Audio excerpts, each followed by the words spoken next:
Good evening, everyone. Welcome to the online public information meeting for planning case 21875, an application by Akoma Holding Inc. for development of the former Nova Scotia Home for Colored Children property located along Highway 7 in Westphal.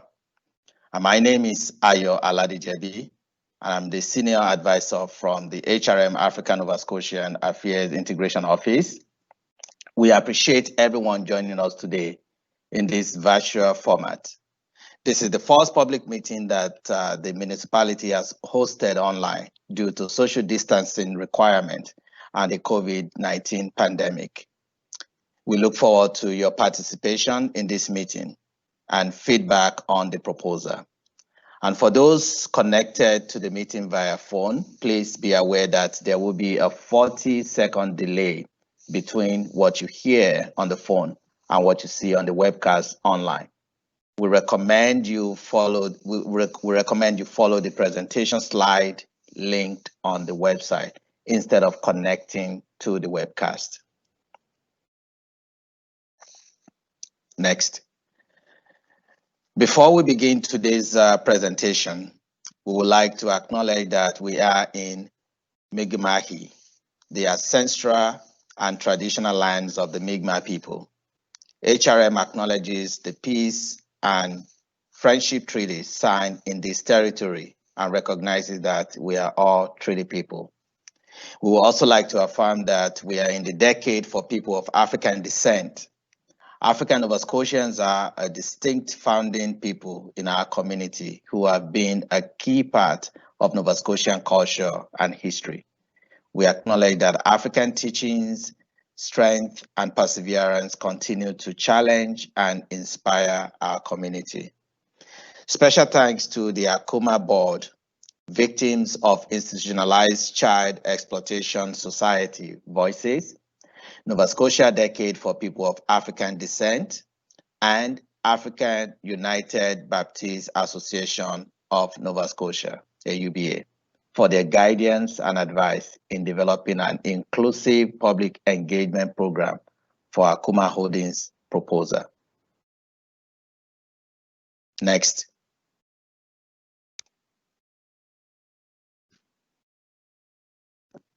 Hello, everyone. My name is Stephanie Saloom, and I am the HRM planner guiding Akoma Holdings application through the planning process. We also have with us today from HRM, Ayo Aladijebi, who introduced himself earlier, and Mapumo Chidzonga, or MAPS, who are diversity and inclusion advisors. They will help facilitate the questions and comments later in this meeting. We also have Tara Couvret, Planning Controller, and Deanna Wilmshurst, our Client Service Coordinator. Tara and Deanna are helping us behind the scenes to ensure this meeting continues to run smoothly and everyone can see the presentations. We also have Thea Langell, Principal Planner, and Carl Purvis, Program Manager, who are responding to some of your questions that are posted to the Q&A to the right of your screen. From the applicant, Akoma Holdings Incorporated, we have Jason Jackson and Spencer Colley. We also have with us today Lana Mclean and Cynthia Jordan. Lana is a practicing clinical social worker with over 30 years of experience in the field of mental health and wellness. Lana has worked in many of our African Nova Scotian communities, supporting individuals, families, and communities during times of crisis. Cynthia is a mental health nurse who has worked in mental health and addictions for 13 years and does both individual and group therapy as part of their work. Lana and Cynthia will be available by phone during this meeting and up until Friday to provide brief individual and confidential counseling to anyone triggered or feeling emotionally vulnerable. If you try calling these numbers and get their voicemails, Lana and Cynthia are serving other callers. Please leave a message and they will get back to you at their earliest availability. Can we go to slide 4, please? At this evening's meeting, I will be making a presentation about the planning process. HRM staff's role in the process, and give an overview of the subject property and the proposal. Akoma Holdings will then present the development proposal in greater detail. After their presentation, we will begin the public question and answer Q&A part of the meeting. We do not anticipate that we will have enough time to respond to all questions at tonight's meeting, but we are collecting all your questions and comments and hope to post responses to a frequently asked questions document on the website after the meeting. This is the first public meeting, as Io mentioned, that the municipality has hosted online due to social distancing requirements and the COVID-19 pandemic. We hope the meeting goes smoothly tonight and we do not experience any technical challenges. However, in the event that you experience technical issues, you will be able to view a recording of this meeting, which will be posted to the website after the live event. Please know that you do not have to provide your feedback at this meeting. Questions and comments will be collected until November 25th. Next slide, please. We are primarily here to share information with you about Akoma Holdings' proposal and collect your feedback on the proposal. Your feedback will inform the process moving forward and form part of the public record. No decisions will be made at tonight's meeting. Slide 6, please. My job as the HRM planner is to manage Akoma Holdings' application through the planning process. I am in the middle between the public, Akoma, and the decision makers, which are the councillors. As planning staff, we are the main contact for the applicant and the general public if you have any questions, comments, or concerns about the application. After collecting your feedback and receiving the final development plans from Akoma, we write a report for council.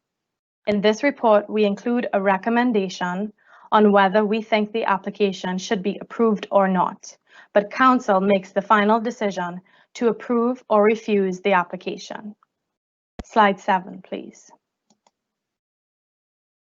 The application we have in front of us today is from Akoma Holdings Incorporated for a change in the planning policies and regulations to enable a mix of housing, economic, and recreational opportunities for the community at the former Nova Scotia Home for Coloured Children property along Highway number 7 in Westphal.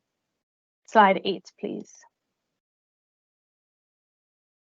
The subject site contains about 315 acres of land and has over 2,500 feet of frontage along Highway number 7.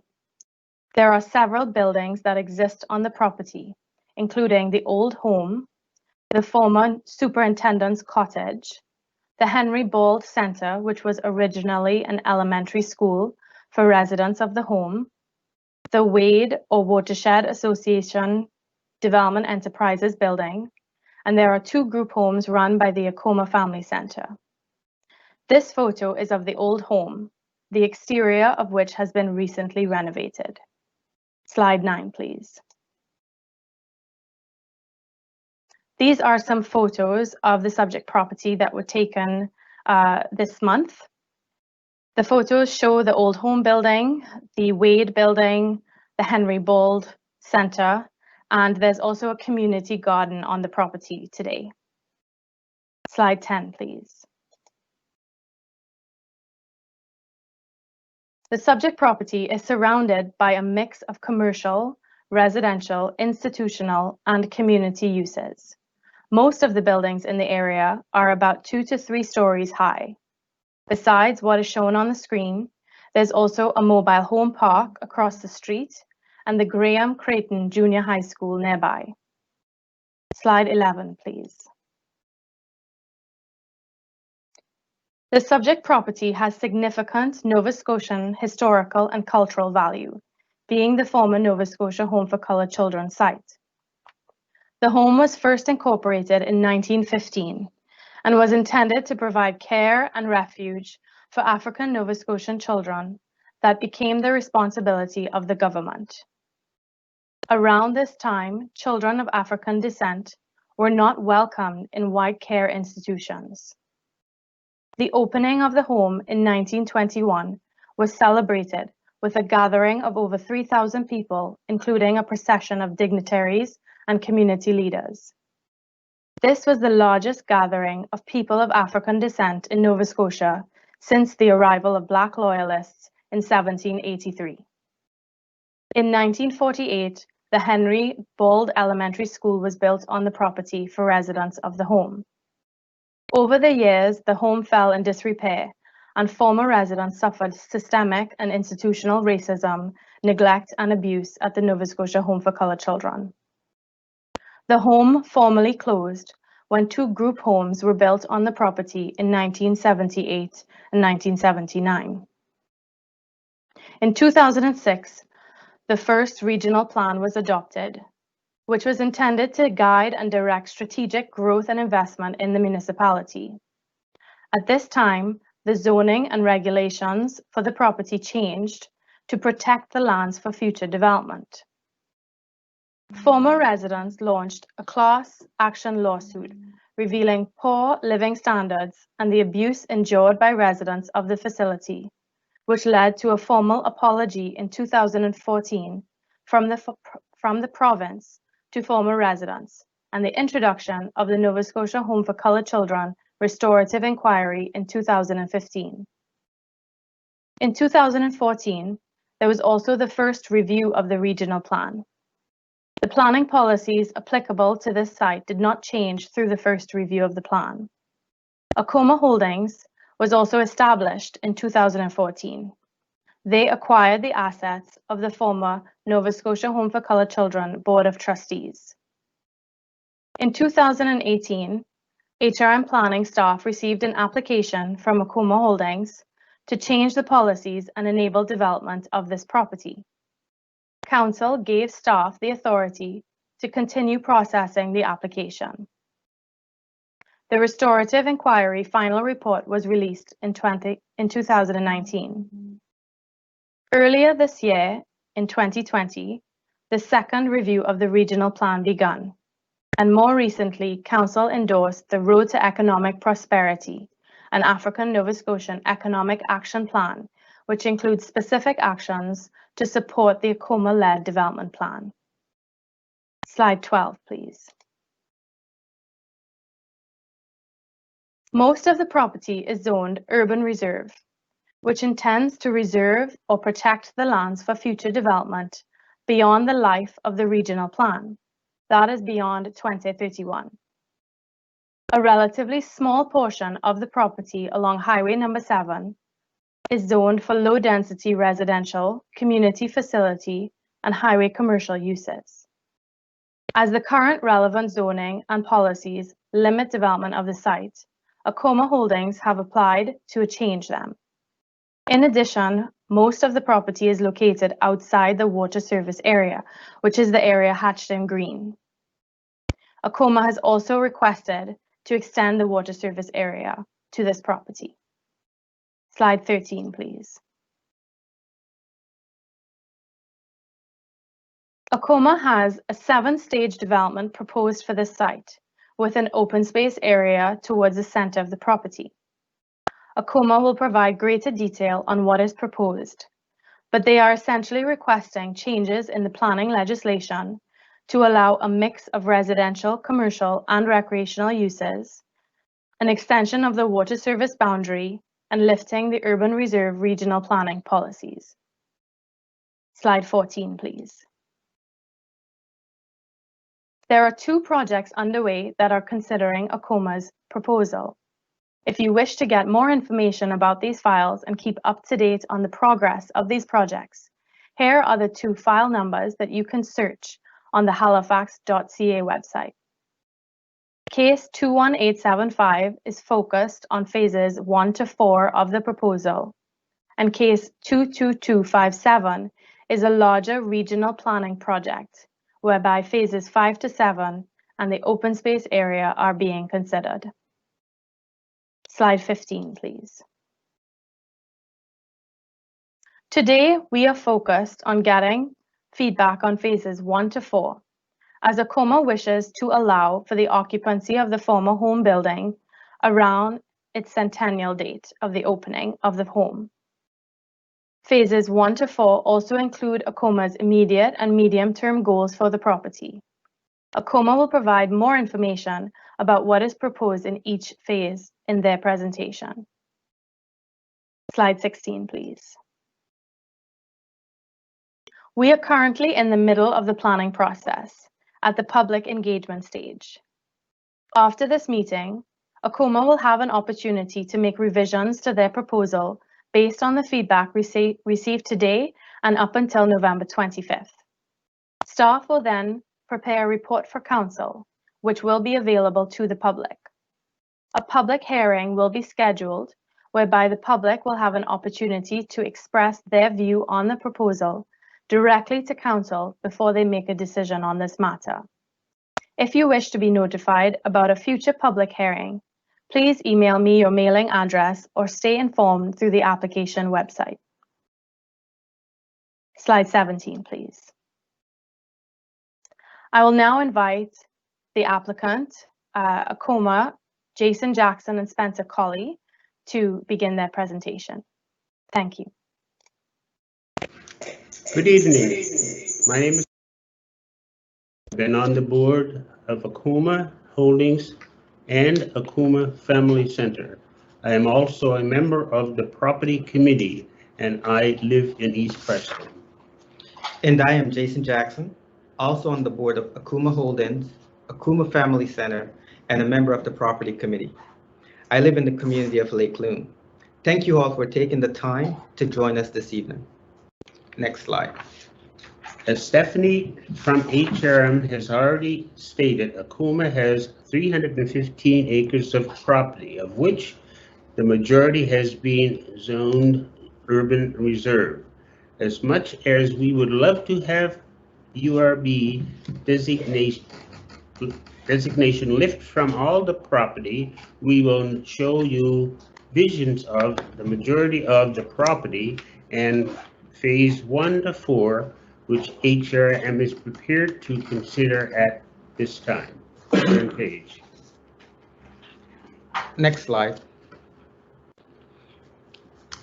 Our development plans are guided by 7 Afrocentric principles, namely unity, the need to maintain unity as a family, community, and race of people. Self-determination, speaks to the creating and speaking for ourselves. Purpose, to work collectively to build a community that will restore the greatness of African Nova Scotian people. Collective work and responsibility, the need to build and maintain our community and solve problems together. Cooperative economic is also dear to us as it speaks to the Afrocentric principle of building and maintaining retail stores and other businesses. Creativity, finding innovative ways to leave our community more beautiful and better for the next generation. Faith, our belief in God, our family, our heritage, and leaders that will support us in making our development a reality. In addition to the Afrocentric principles, we are guided by the community needs for affordable housing, the need for cultural preservation, social economic development, and economically stewardship, which means we recognize the need to green space on our property. Slide 21. Other areas that guide our development are best planning, design, and engineering practices, the need to create a healthy, inclusive, and age-friendly community. In 2018, Akoma had a housing need assessment conducted in which community members were consulted and they spoke of the need for housing for seniors, young adults, young families, and students. As well, the needs assessment spoke of housing for those with physical disabilities, mental health issues, and the need for mixed income housing for middle and low income households. Next slide. We took a community benefit approach to our planning. This means that we are considering what aspects would benefit community as we planned our development. For instance, some of the land will be retained as open space with trails. 3 years ago, with the community support, we built a trail on our property that led to beautiful Balloon Lake. The zoning on phase 1 to 4 would enable us to establish an integrational facility at 18 Wilfred Jackson Way, the old home building, as well as developing senior housing and property near the community garden. A comprehensive development district for the other developments would provide flexibility to other opportunities can be responded to as they arise. It's also welcome community engagement, which would enable us to have central buildings, designs, job creation, and economic development. Next page. Here are the pictures of the Bloom Lake, which is on the property. Slide 24, please. Development servicing approach. Akoma have requested that the urban reserve be removed from Highway 7 to the Nova Scotia Power corridor so that comprehensive development district planning can start. A detailed land capability study is now underway for the entire property. This will identify wetlands and areas that can be easily developed.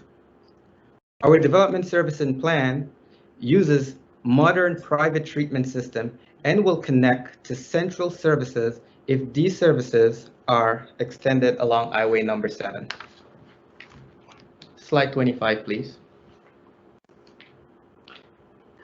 A land condominium concept is being explored for all development phases. This is a cost-effective approach using driveway access. Savings will be passed on to tenants. Akoma retain ownership control of the property. We're also asking for sidewalk access to transit along Highway 7, and that will include from the Lighthouse Church to Black Cultural Center. The current zoning restrictions on the property, urban reserve, has seen us lose out on potential opportunities such as inquiries, form, housing, Nova Scotia and Central CMAC. Our housing for fundamental proportion will be in partnership with others. As previously stated, mixed income housing approach will be used for residential buildings. We plan to approach CMAC for funding and through their national housing strategy, and partners with local organizations in the development of some of the buildings. Slide 27. Phases 1 to 4 is being proposed by HRM. The old home will be an intergenerational facility hosting a variety of programs and services for all ages. Café, a gym for seniors, an art studio, hair salon, and offices, etc. We're also asking for a seniors complex, providing units for couples and single with mixed income. And this will be in a 80-unit facility, which is 3 stories. Construction starting this fall, the fall of 2021. Long-term care facility planned for phase 5, not included in this zoning request, pending approval of a comprehensive development district plan. And if that is approved, we will commence construction closer to the end of 2022, early 2023. Next slide. Over the past 6 years, Akoma has been restoring a number of buildings on our property. On your screen, you'll see a before and after picture of the Henry Ball Center. This building was the school for the residents of the Nova Scotia Home for Colored Children. We have restored this building, and now it is highly used by the community. We offer very low rent, only $25 an hour. Also, we have a long-term renter on the first floor. Next slide. Next slide. Oh, thank you. Picture of the whole home. We started restoration in 2018. We are pleased that we were able to keep the historic look of this building. Next slide.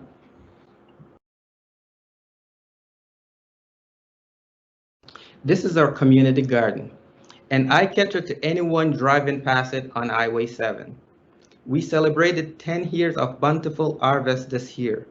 We also installed a new greenhouse to help extend the gardening season. At the bottom of your screen, we have a storage container painted by community youth in partnership with the Black Business Initiative Businesses Jamming Program. Slide 31. Continuing with phases 1 to 4 in our development, we have mixed-use building, residential and commercial, next to Highway 7, as well mixed income and affordable housing. And a new Akoma Children's Center is being planned for late 2021, early 2022. Next slide. This is a picture of our full property plan. This gives you an idea of the scale of our proposed development. In addition to the area we have already identified in phases 1 to 4, we plan to have recreation facilities, a cemetery, open space, and additional single-family dwelling. Next slide.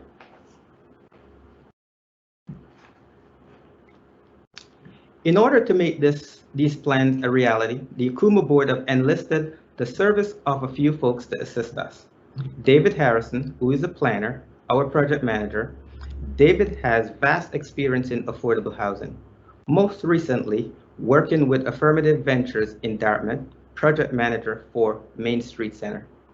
We have Troy Scott from T.A. Scott Architectural Design. Troy has worked on projects such as Acadia Sports Complex and the Halifax International Airport.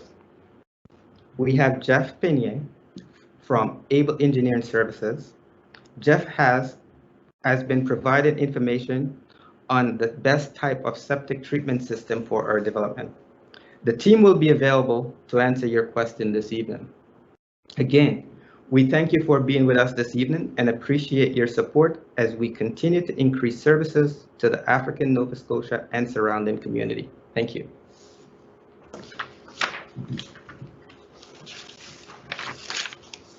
Thank you, Jason and Spencer. We will now begin the public participation part of the meeting. We are here to listen to what you like and what you dislike about the proposal. There are two ways in which members of the public can provide their feedback and ask questions during this meeting. We have some folks connected via phone who signed up in advance of tonight's meeting to speak. For those viewing the webcast online, you can post comments and questions to the Q&A chat on the right-hand side of your screen. We have a speakers list of those connected via telephone. We will hear from one person at a time. We ask that those on the phone please keep their comments and questions under 5 minutes so everyone has a chance to participate, and then we can bring forward some questions from the Q&A chat as well for the presenters to respond to. MAPS will be facilitating the folks connected via phone.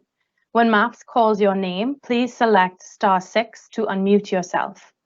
It may take a few seconds for you to get connected to the call. We will confirm you are connected before starting your time to speak.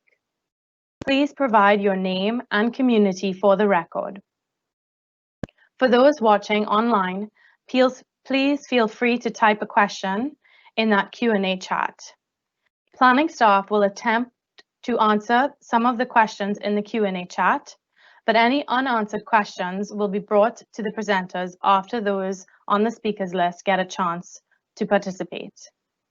We kindly ask that everyone respect all points of view and opinions. We will do our best to respond to as many questions as possible tonight, but if we run out of time, please email me your questions and comments. We will be providing a summary of the comments and responses to frequently asked questions after tonight's meeting on the CASE website. Slide 35, please.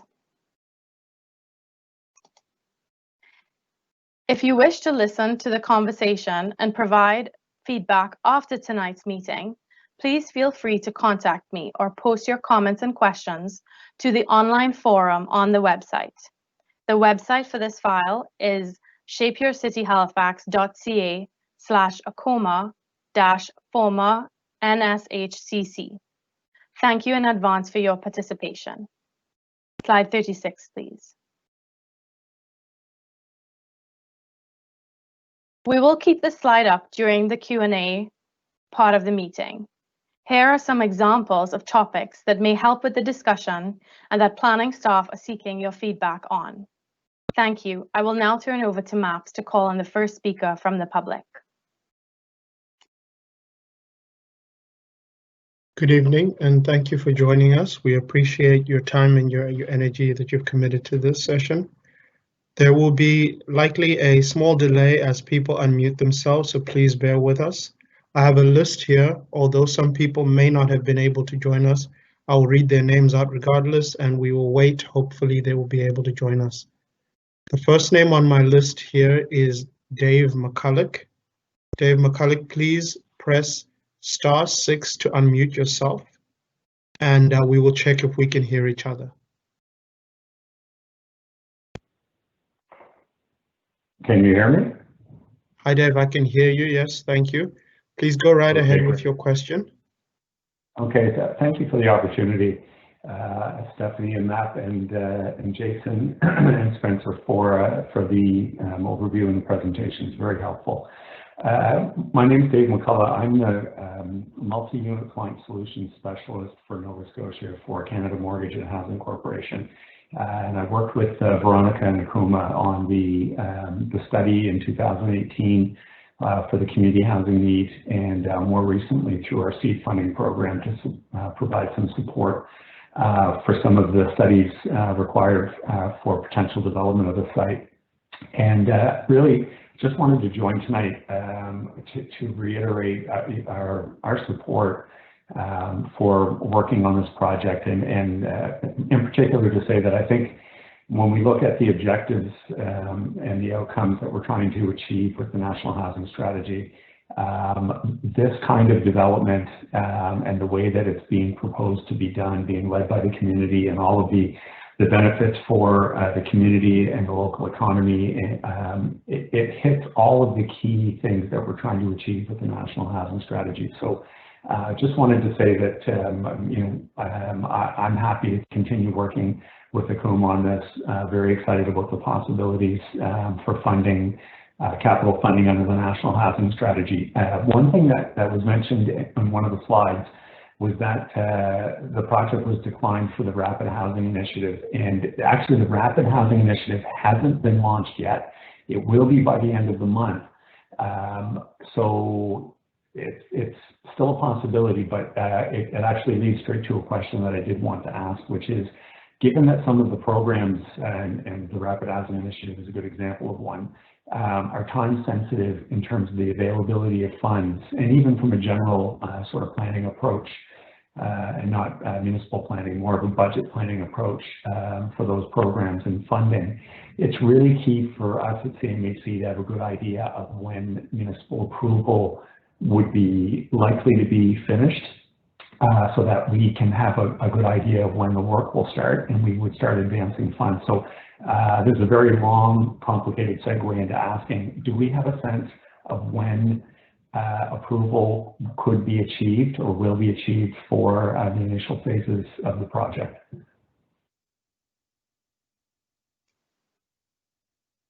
Thank you, Dave. So we are right now focused on phases 1 to 4 at this time, and the hope is that we are hoping that we can bring this proposal forward to council for a decision next year.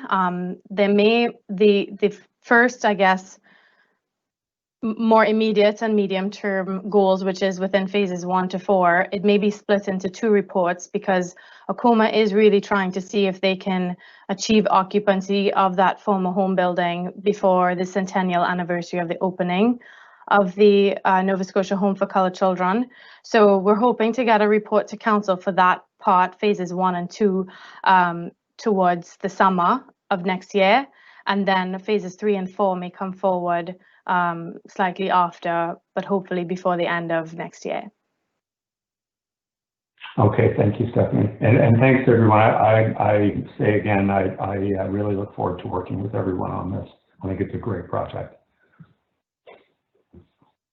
Thank you for your participation, Dave. We'll move on to the next caller on my list. The next caller is Dr. Wanda Thomas Bernard.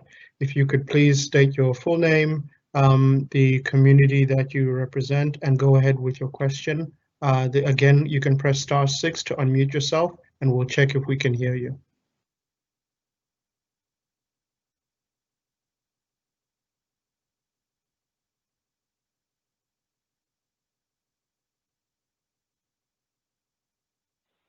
Hello, can you hear me? Yes, Dr. Bernard, we can hear you. Okay, good, thank you. So it's Senator Wanda Thomas Bernard. I'm a senator from Nova Scotia, and I live in East Preston. So I have a great interest in this development. I'm very excited about the potential of this development. I know that there's been a number of community consultations that Akoma Holdings have held, and the way that they've consulted, done research, done due diligence in terms of really looking at what the greatest needs are. I would say from what I see, and as a resident of the community and someone who drives past that property every time I'm home, I would say that the potential for the development there is enormous. So I'm quite excited to see, and I think it's really important that we look at removing barriers to them being able to really get on with the work. And I just heard the speaker from CMHC and the response around the timeline, and I know these things take a lot of time, but I'm really hoping that we can move forward in the best ways possible to realize these development opportunities. I would say that one of the realities of the ways in which anti-Black racism has affected us is the lack of development of our communities.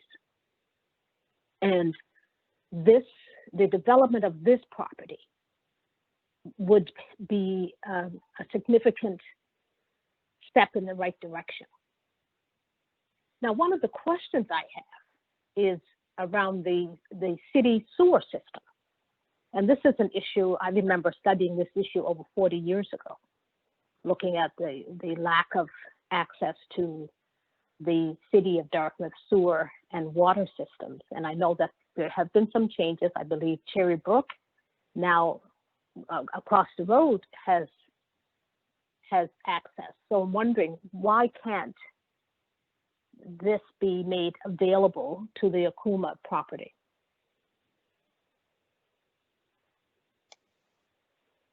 Thank you for your question, Senator Bernard. This question, I can provide a little bit of a response, but it is something that I hope that we can provide some more detail on through the Q&A document that we'll post to the website. There is a request by Akoma to extend the water service area, and that is under consideration at the moment. And the question about sewer services is something that could be considered through that larger program, the second review of the regional plan, that it's something that can be looked at through that project. So I don't really have a thorough response for you at the moment, but it is something that's being looked at.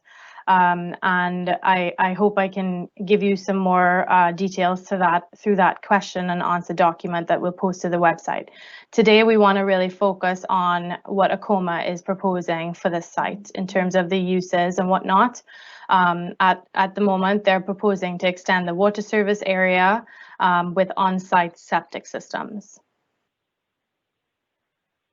Well, the development plans that they have, I fully support and I would endorse them, but I don't want to lose sight of this connection to the city water and sewer. And I'd like that to be fully studied, because I see that as a systemic barrier that could create problems for the development. The private septic systems are just so expensive. Thank you for that. We will definitely keep that into consideration, and we'll respond to that in greater detail through the Q&A document. Do you have any further questions, Senator Bernard? No, I do, but I want to also give other people an opportunity. Senator, we do have some time for your little allocation there, so if you'd like to ask that question, I think we can accommodate that. I'm sorry, I didn't hear that.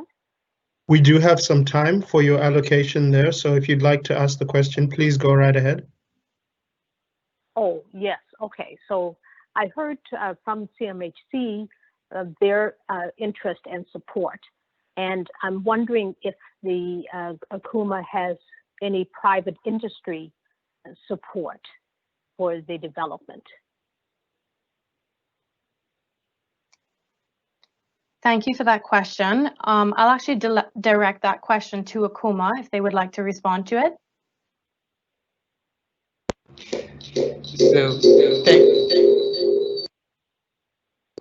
Thank you for that question, Senator Bernard. At the moment, we don't have any in place. We are trying.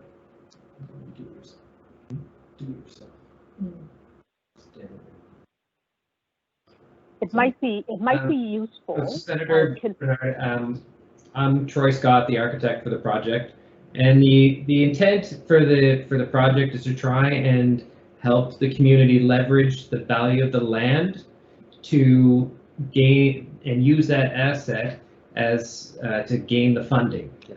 So the leverage of that land should be more than significant enough to actually be helping with the funding of the and getting that support from a CMHC, from a lender. So in the end, we want Akoma to own all the property and maintain that ownership, and try and keep private parties or third parties out of the ownership of that property. I was thinking more, not so much third party ownership, but third party financial support. Not that they would own, so the ownership rests with Akoma. But are there? So I absolutely agree that ownership must rest with Akoma. I think that's vitally important. But I'm thinking about some of the initiatives coming up through the Black North Initiative, for example, and there may be some private organizations, perhaps even partnering with professional or amateur sports organizations that might be willing to work with, but always maintaining the principles. I think it was Jason Jackson who talked about the principles of Kwanzaa, the Afrocentric principles. And so keeping those principles means Akoma holding on to the property, but also partnering with organizations. And so it becomes a win-win situation.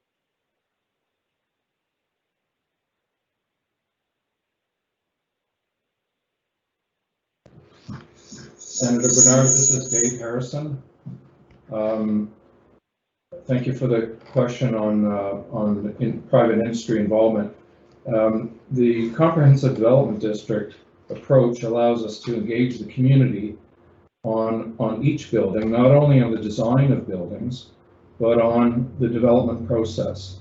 So if you look at the seniors building, which was referenced earlier beside the community garden, we have the opportunity to include services within that building that could be Black businesses. We will be looking for a care partner, such as Northwood or Ocean View, or maybe even a Shannix, to help deliver services to residents so they can age well in place. And we have had discussions with the community college on doing some very innovative programming to help with apprenticeship training in construction trades. So the reason again for the CDD, or the Comprehensive Development District, is really to allow the time to develop each building under that lens, so we can maximize the value, not just in financing the buildings, but in really leveraging economic development.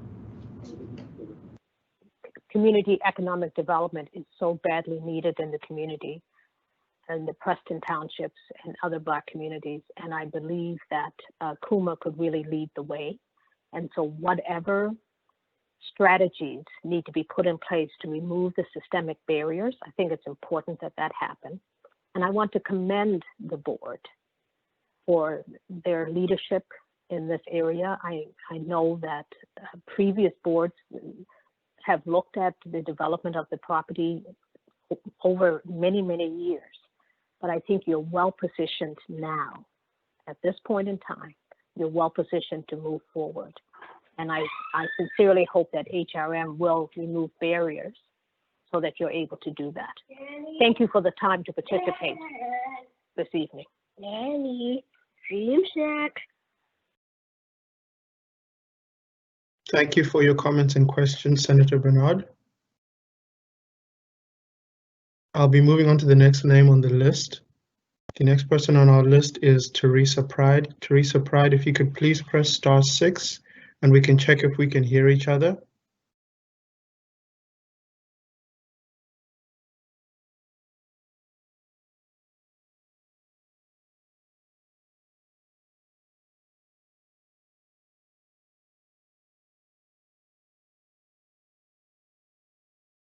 Theresa, can you hear me?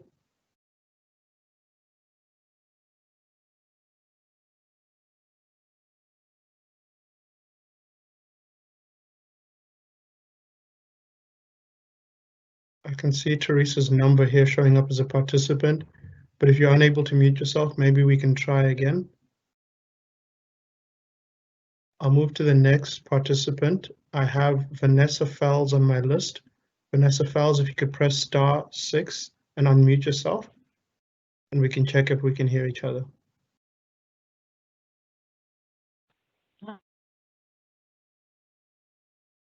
Hi, Theresa, is that you? No, Maps, it's Bernadette. I think I come under Vanessa. I don't know how to go in and change my name when I'm on the phone. Okay, Bernadette.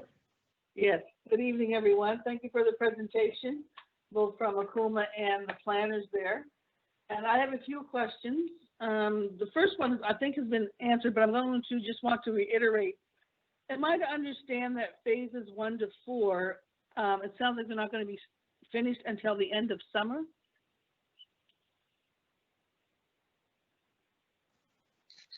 To the HRM planner? Thank you, Bernadette. I can respond to that. So right now, Akoma is going through a process to change the planning policies.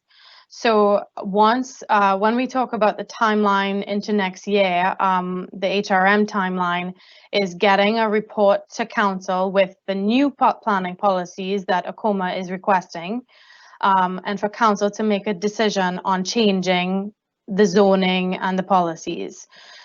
It's not until council makes a decision that then Akoma could apply for permits for construction and whatnot. So the timeline that was discussed earlier for next year was focused really on that report to council for a decision on changing the policies. And that looks like, and what's the delay in council changing their timelines? Can you elaborate on the delay, please? Why does it take so long for a time? I mean, this has been in the works for a while now. Akoma's anniversary is in June, and if the timeline doesn't follow until the end of summer, then the first stages of the phases are not going to be completed or even started to meet that timeline that Akoma would like to see done. I say Akoma and I say the community for sure. I understand that it is a long process. It is a legislated process, so there are steps that we unfortunately cannot avoid. But HRM staff is doing as much as we can to expedite this and bring forward the proposal in different reports. So we are trying to bring forward a report specific to the old home and phase 2, which is the seniors development first, so that I know Akoma is working towards that timeline and we can try and see, get that to council as soon as possible. And then we will bring forward another report for phases 3 and 4.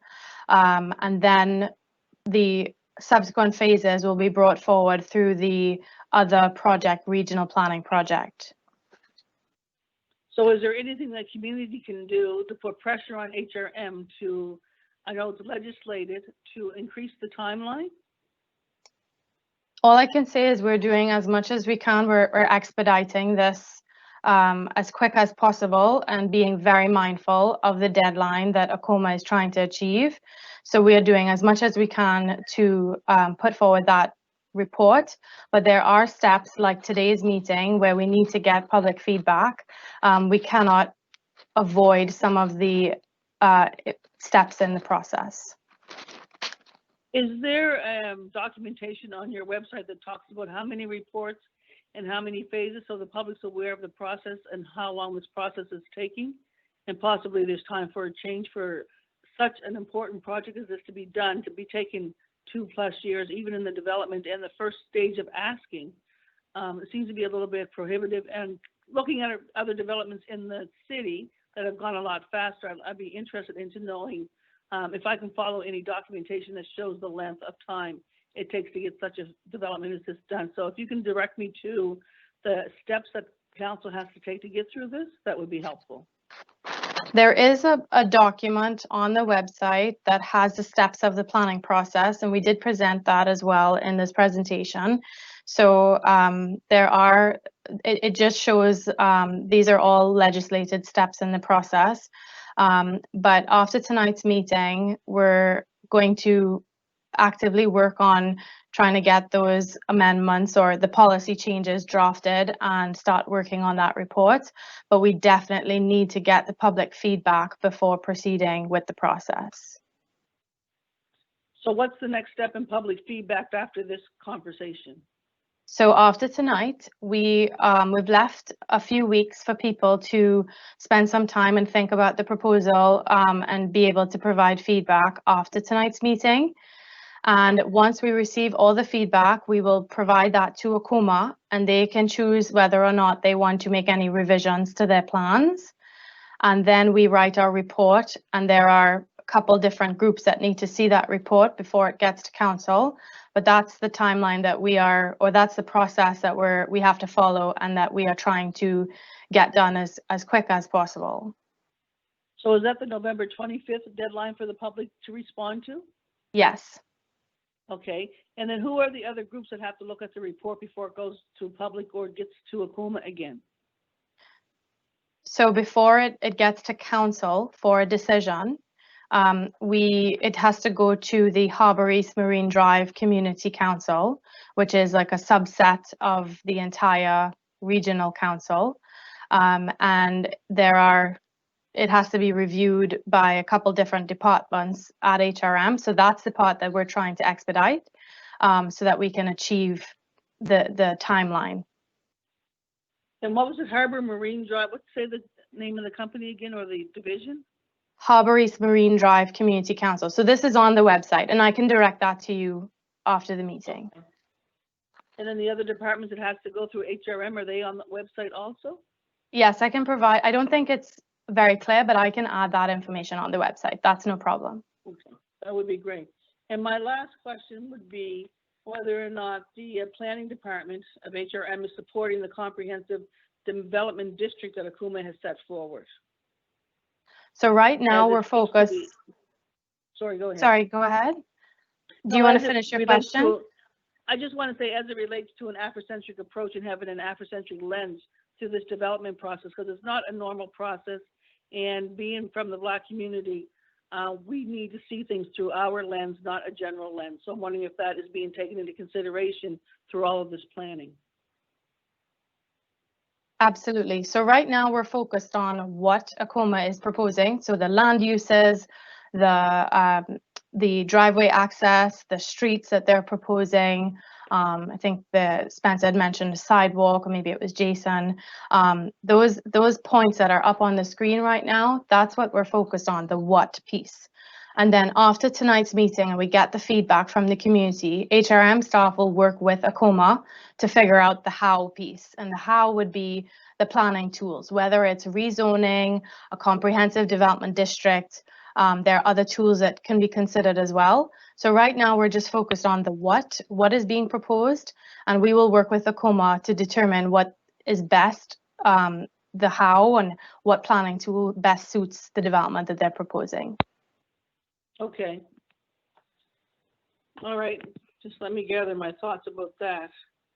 I understand the delays and all that. Why is the process, I mean, November 28th, the feedback taking so long? I shouldn't say so long, but the extension of that for the appeal process be 14 days, normal appeal processes are only 14 days. Why are we taking 28, or more than 28 days? Because today's the 21st. We're almost taking like a month and a half. Are you talking about the November 25th date? Yes. Okay, so it's not an appeal date. It's just a date. It's just a date that we set. So at the beginning of the presentation, there were 4 community groups that were recognized that have really helped HRM staff develop this engagement program. We are unfortunately going through the COVID pandemic, so we are not able to meet with folks in person. So we wanted to ensure there were various ways in which people can participate and provide their feedback on this proposal. So in meeting with those 4 groups, the 5-week window to November 25th was a date that we came up with based on the feedback that we received from those 4 groups. Okay, I can't say that I'm representing DPAD because I'm a community member, but I am an employee with DPAD, and I was at the table when we were making the recommendation. And I'm sure that our recommendation is that the longer you put information out there into our community, sometimes you don't get feedback. We're used to doing a feedback and a follow-up within 2 weeks. Putting things out there for a month and a half, people have forgotten about it. Today, we've done the presentation. I don't know how many people are online because you can't really tell from the meeting things. That would give you an indication of how many people know about it or have given their input. If there's 30 people or if there's 100 people on here, that makes a difference. So they would all know to be responding. If you only have a few people on, then you're really not going to get a whole pile more people within a month than you would in 2 weeks. So I think the delay of 5 weeks is prohibitive to moving things forward. And I would certainly concur in speaking with my other colleagues in the other community groups that you have listed on there. And I'm sure they would probably think the same thing. So I'm not sure in the conversation that we would have recommended a 5-week turnaround for people to make a decision on something that's very clear. The PowerPoint presentation is there. The information is there. You as the planner are there. I mean, I can pick up the phone and call you and get answers. So I don't think there's a need for a 5-week, and I don't know if there's any possibility of changing that or if it's stuck in glue that it has to be there, but I think the community is ready to respond well before 5 weeks.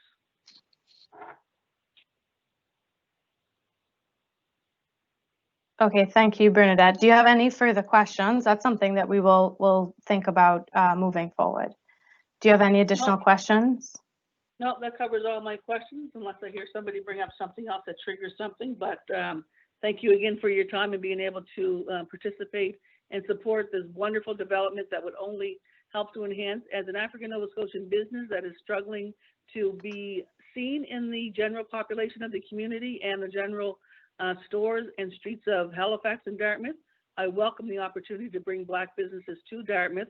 I've been participating in Take Black Goddess Street for the last 3 months, and there's been over 40 African Nova Scotian vendors that have made between $1,000 to $2,000 just by being visible on the streets and having a place to sell their wares. We have a lot of beautiful economic development businesses that would thrive with being in a location and a space that Akoma Holdings is presenting to HRM to support our self-sustaining sustainability and to be self-efficient. And as we said in the Nguzu Saba principles, cooperative economics, UJAMA and UJIMA. So I certainly support all of those initiatives.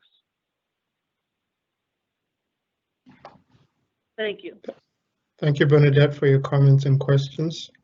Hopefully Stephanie can give you some clarity on those earlier process questions that you had. Stephanie, I understand that we had some participants who couldn't connect online, who may have called in.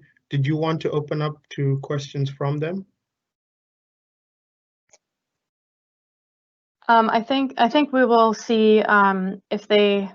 I think there were only 2 people that had some concerns, and it looks like we have enough time for that. So yeah, if we can invite those who might have joined later on to provide any questions or comments that they have, I think we have time for that.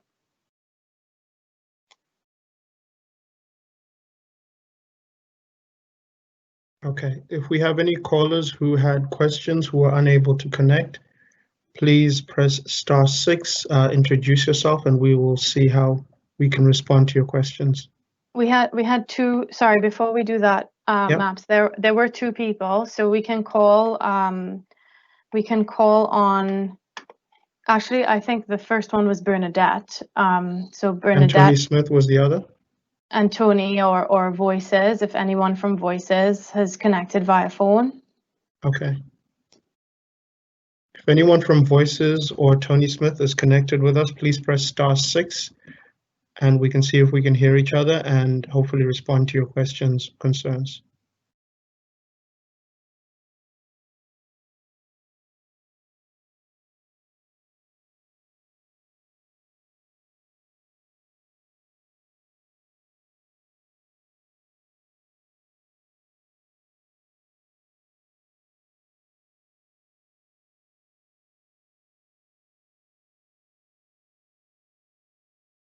Stephanie, hopefully they can type the questions in, maybe in the Q&A, and we can catch it that way. If not, they can reach out to you. I think that might be the best way. I'm not seeing any calling activity here. Okay, let's do that. So, is someone on the line? It's Bernadette, Maps, and Stephanie. They have a question in the chat, if you're looking at the chat.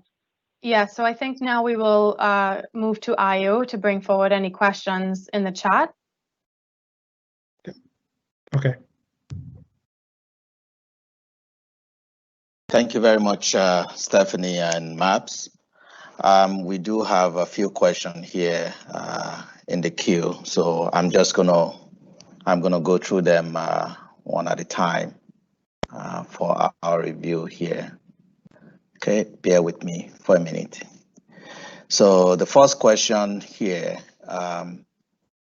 is from. So I'll read it out here. My understanding is that Lyman Langio from Castle Hill Capital Incorporated, a Halifax-based real estate developer and investment company and fully integrated sales and service organization that focuses primarily on acquisition and sales of residential and commercial and industrial property. Mr. Langio stated that he gave Akoma Holdings a $250,000 deposit to the property manager to purchase land from the Color Home. So he stated he's awaiting approval from HRM to rezone the land to build a subdivision. Is there any truth to this? So I think we'll have to direct that question to Akoma.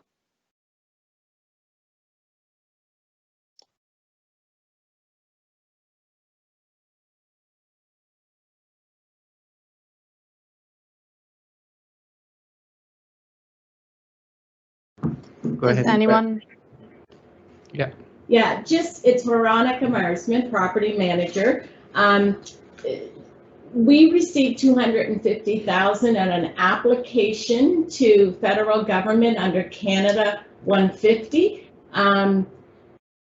We had also had discussions with Castle Hill about property development, but it was just discussions. He might have informed us at the time. I mean, it's going back a few years now. Canada 150, he might have informed us of the application at the time, but we received the 250 from the federal government.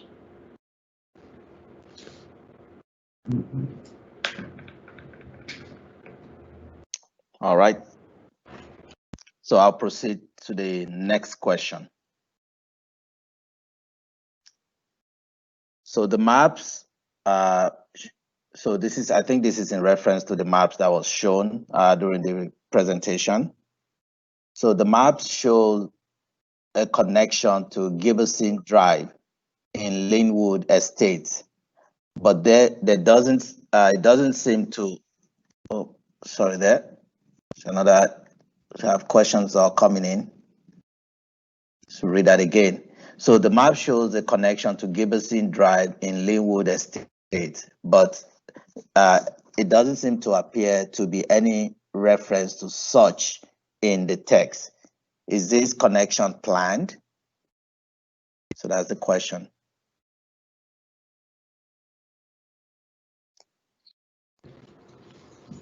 Yes, this is planned, but I'll leave that to Akoma, please.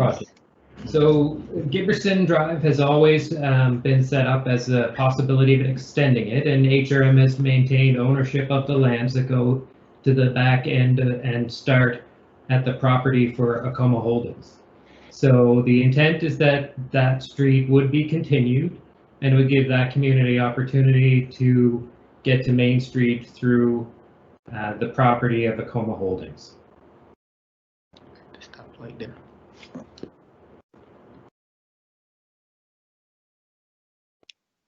Is there any more comment on that, or is that it? I think that's it at the moment. Okay, great, thank you. So I'll proceed to the next question. The next question, I believe that there should be no rush in deciding what should be done with the, so that, I just want to make sure this is a question or comment, but I'll read it out here. So I believe that there should be no rush in deciding what should be done with the property, because what we fail to see is that these lands were provided for all members of the Black communities of Nova Scotia. Each community should have a say in what happens to the properties. The home serviced all Black communities and was established with an explicit mandate and mission to provide care and support and self-reliance and empowerment for the Afro-American race through care, education, and training of those in the Black community. How does this plan service that?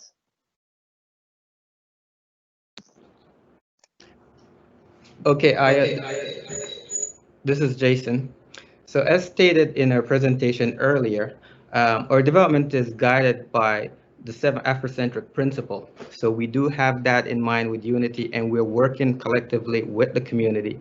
And we also stated that in 2018, we did a home needs assessment study, and the community members were engaged in that. And the community is a part of that study, and it stated that they need senior housing, young adults homes for family and students, and housing for those with physical disability, mental health issues. So those are some of the things that came out of that study, and we are moving forward and addressing some of those needs. As in with the ball center that we renovated, there was a need for a community building. We renovated that, and now the community have use of that. So all aspects of this development will benefit the community, and we'll continue to listen to the community and make our development with that in mind.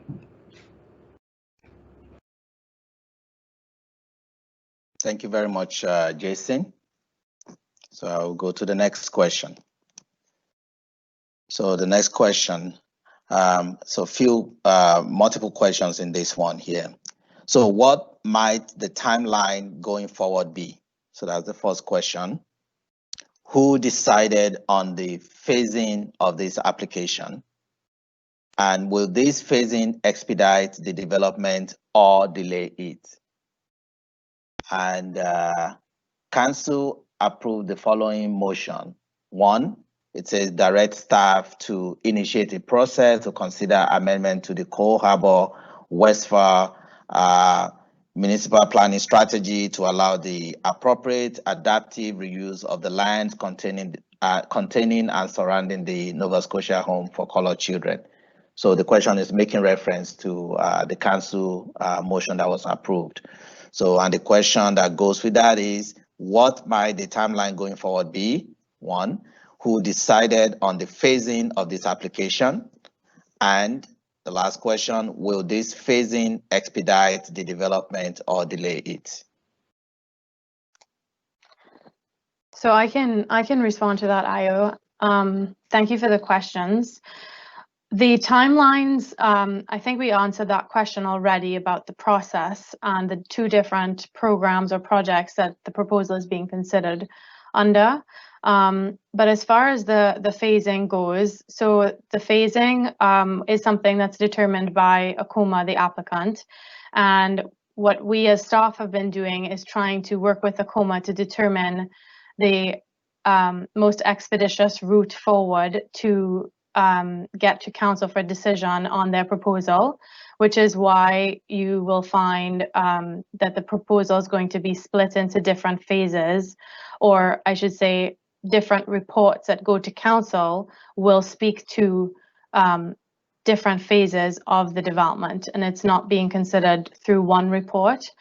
Akoma's proposal requires changes to our regional plan, which are significant undertakings, and the process for that is longer.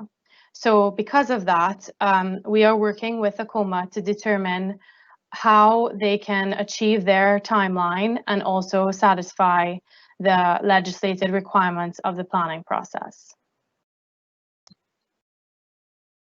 Thank you, Stephanie. So Ayo, we'll just continue on that. Okay. This is Harrison, project manager for Akoma. Akoma has been developing a phasing concept. We know right off the bat that we need approval for the renovations, the interior renovations for the old home. So that's an urgent requirement now, given the delays. And it's quite clear that there is an opportunity and an urgent need again for seniors housing. And so we have the ability to push that forward as well. In fact, we're funded right now to do the pre-development work for the seniors housing building. The other phases are in response to questions and feedback from the HRM team, which includes planning and engineering and transit. So there's been adjustments over the time. However, we haven't initiated the 3-phase report. That is something that HRM is doing or is recommending. I will say that the benefit again of the comprehensive development district is that it is specific to allowing phasing. So what you see today may change, but if it changes, it will be within the umbrella of this comprehensive development district because it is the right planning tool for the community to use.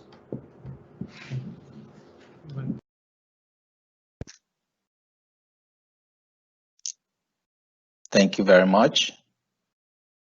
So Stephanie, are we good to proceed? Yes, thank you. Oh, great. So here's another question. So this question is referring to a study, so I'll read it out and hopefully that will make sense on who should answer the question. So you talk about studies. Can you confirm how many community residents took part in the studies or surveys?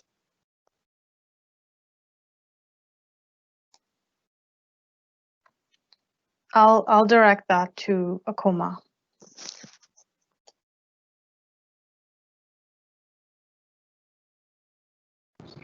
So, okay. So we have several consultations on the property plan and the whole home with members of the community, both African Nova Scotian community and others, East Preston, North Preston Ratepayers Association, AUBA, Adapt Roads to Prosperity, to name a few. So over 500 people are aware of our plan and were involved in this study. Well over.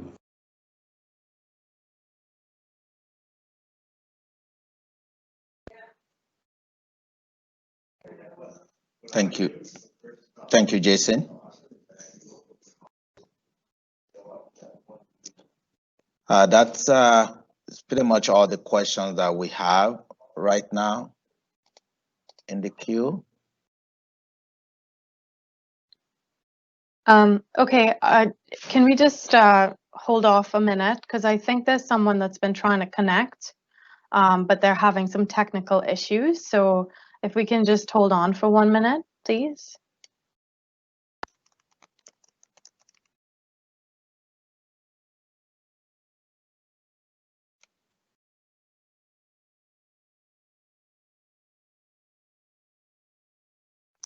So Stephanie, sorry, I just realized that I missed a question.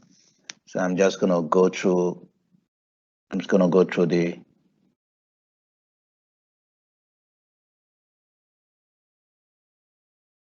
Okay, so I'll read that question out here.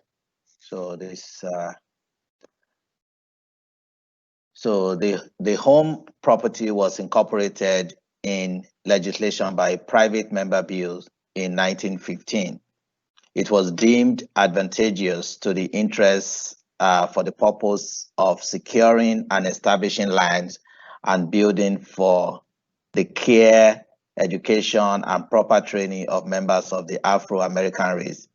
How does this proposal fit that legislation? So I think we might have, in a way, answered that question I read it out here again.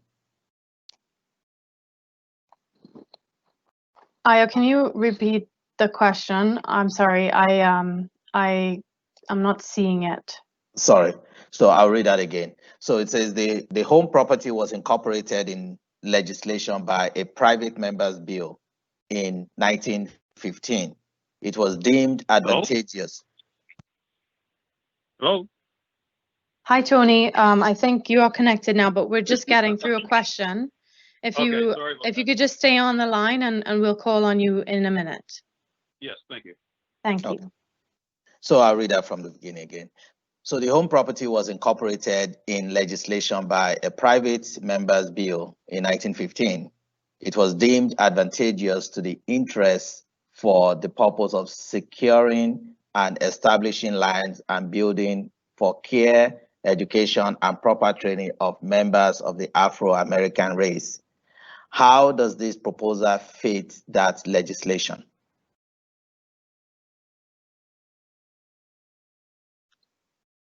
So I'm not familiar with that legislation. I know it exists, but I'm not familiar with the details. So I might see if Akoma has anything to add, but I think that question is something that we can take back and try to respond to through that question and answer document that we will be posting on the website. Okay. Hi, Dave Harrison again, project manager. Thank you for that question. It's a really important one. All of the buildings that were referenced, many of them relate to care. The Children's Center, the long-term care facility, and the seniors' home at a minimum. And all of the efforts that we would use going through the comprehensive development process would engage the community to find out opportunities for care, apprenticeship training. I referenced the community college effort, the partnership with NSHCC. That's a building project which involves the trades, on site in building the buildings. So we are first and foremost focused on care and education and training. Those are the elements of economic development. There are plans for a halfway house. We've got just such a range of opportunities, including just regular housing at market rents, because we have to create mixed income communities. We have opportunities for ground floor retail along Main Street. So there's really, and that can certainly lead to new private sector investments and services. So there's really a wide range. And with the Comprehensive Development District, your question, it gets answered. When we zone properties for education, those are for schools. If we zone for care, that's for healthcare or hospital. So when we zone properties, we lose the flexibility to develop and pursue and meet the mandate for education, care, and training.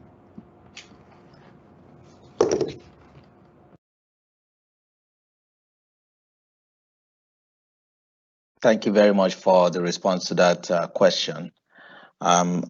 So right now, we're pretty much done with all the questions in the Q&A.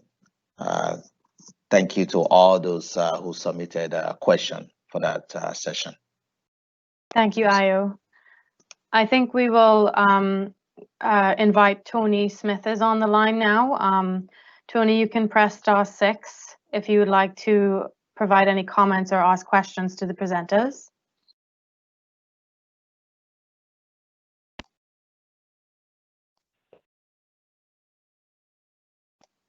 Hello. Hi, Tony. We can hear you. Can you hear us? Oh, yeah. Sorry about that. I've been having a very hard time getting on here, me and Jerry. But I just want to give some clarity, and I know that there was, reference to what the property is all about.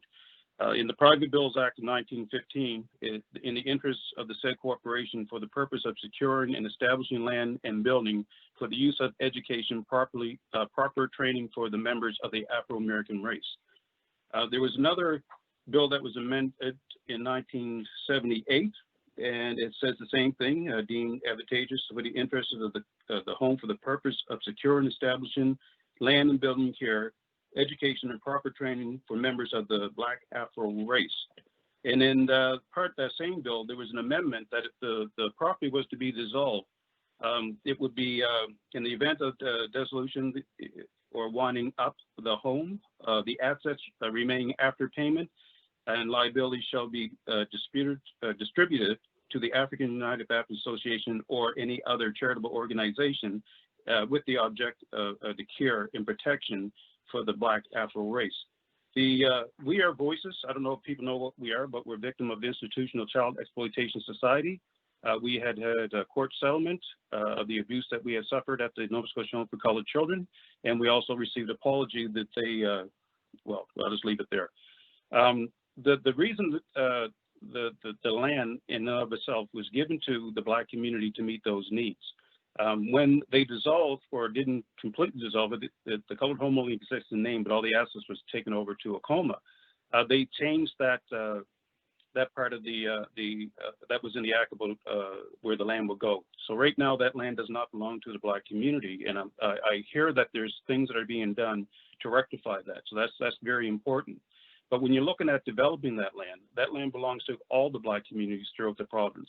And I don't know if there has been a process where everybody from the various parts of the Nova Scotia in the Black community had a say as to what they feel, that how they will meet their needs.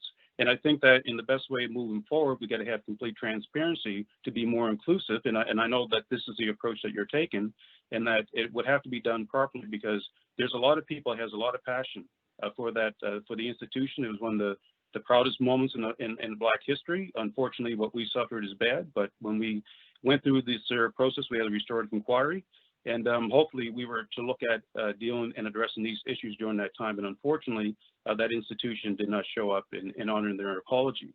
So as former residents, we never ever once look at taking or suing for the land, because the land doesn't belong the land belongs to the Black communities, and Black communities did nothing for us.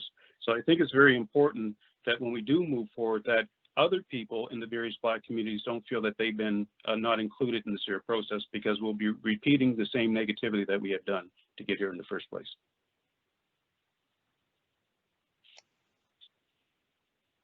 So I think that through the process, a lot of people, you know, with this organization, there has been a lack of transparency within the Black community when it came to the name change, and when it came to taking all the assets out of respect, voices in the RI.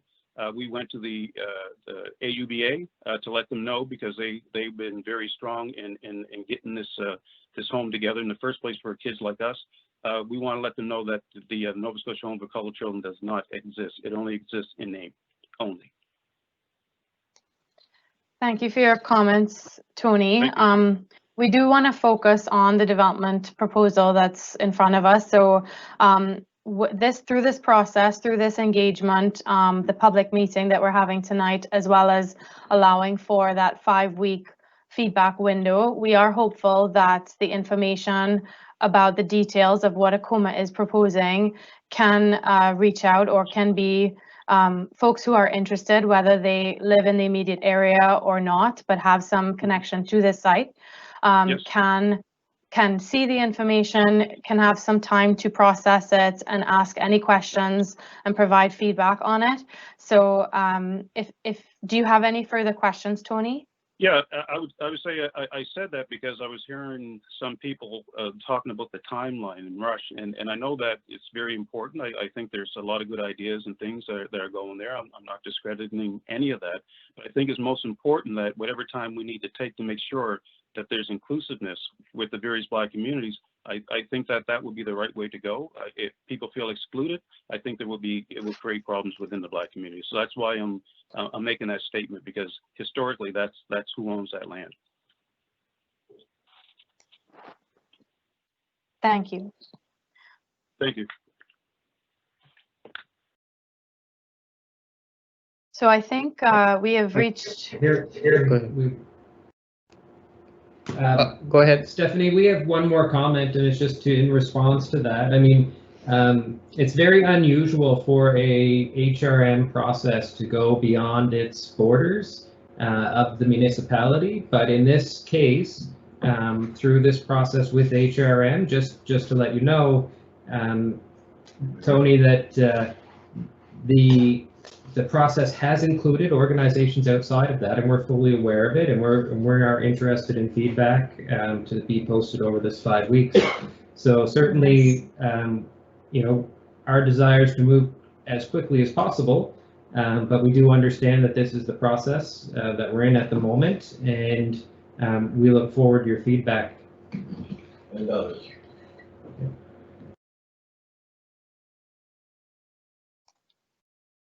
Thank you, Troy. Okay, is there any other questions that have come up in the Q&A? I don't see any.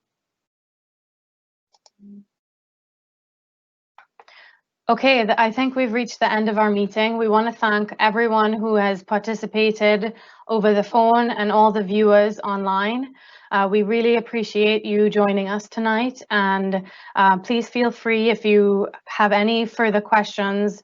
You've taken some time to digest the information presented today. Please feel free to send me an email or call me. You do have until November 25th. And I do want to remind folks about Lana and Cynthia, who are available until Friday for calls and brief counseling if you need. Thank you, everyone.